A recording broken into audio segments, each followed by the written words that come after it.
भगवान को आपके धन की कोई आवश्यकता नहीं है। प्रेरक कहानी। पुरानी बात है, एक सेठ के पास एक व्यक्ति काम करता था। सेठ उस व्यक्ति पर बहुत विश्वास करता था। जो भी ज़रूरी काम हो, सेठ हमेशा उसी व्यक्ति से कहता था। वो व्यक्ति भगवान का बहुत बड़ा भक्त था। वह सदा भगवान के चिंतन, भजन, कीर्तन, स्मरण, सत्संग आदि का लाभ लेता रहता था। एक दिन उसने सेठ से श्री जगन्नाथ धाम यात्रा करने के लिए कुछ दिन की छुट्टी मांगी। सेठ ने उसे छुट्टी देते हुए कहा, भाई मैं तो हूँ संसारी आदमी, हमेशा व्यापार के काम में व्यस्त रहता हूँ, जिसके कारण कभी तीर्थगमन का लाभ नहीं ले पाता। तुम जा ही रहे हो तो यह लो 100 रुपये, मेरी ओर से श्री जगन्नाथ प्रभु के चरणों में समर्पित कर देना। भक्त सेठ से 100 रुपये लेकर श्री जगन्नाथ धाम यात्रा पर निकल गया। कई दिन की पैदल यात्रा करने के बाद वहां श्री जगन्नाथपुरी पहुंचा। मंदिर की ओर प्रस्थान करते समय उसने रास्ते में देखा कि बहुत सारे संत, भक्तजन व वैष्णवजन हरि नाम संकीर्तन बड़ी मस्ती में कर रहे हैं। सभी की आंखों से अश्रुधारा बह रही है। जोर जोर से हरि बोल गूंज रहा है। संकीर्तन में बहुत आनंद आ रहा था। भक्त भी वहीं रुककर हरि नाम संकीर्तन का आनंद लेने लगा। फिर उसने देखा कि संकीर्तन करने वाले भक्तजन इतनी देर से संकीर्तन करने के कारण उनके होठ सूखे हुए हैं। वहाँ दिखने में कुछ भूखे भी प्रतीत हो रहे हैं।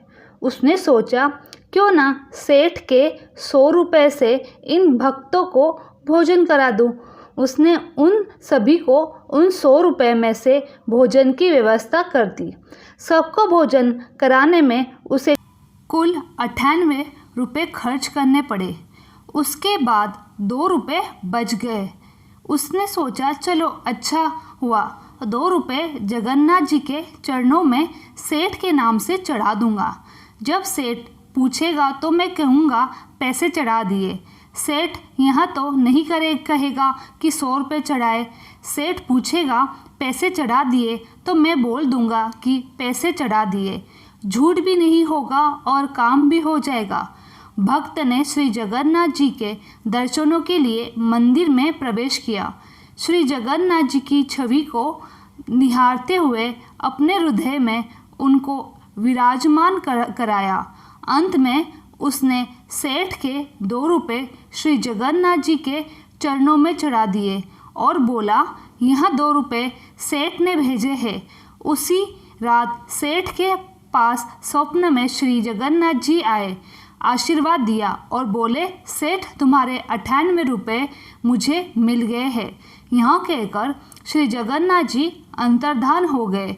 सेठ जाग गया और सोचने लगा, मेरा नौकर तो बड़ा ईमानदार है, पर अचानक उसे क्या ज़रूरत पड़ गई थी उसने 2 रुपये भगवान को कम चढ़ाए।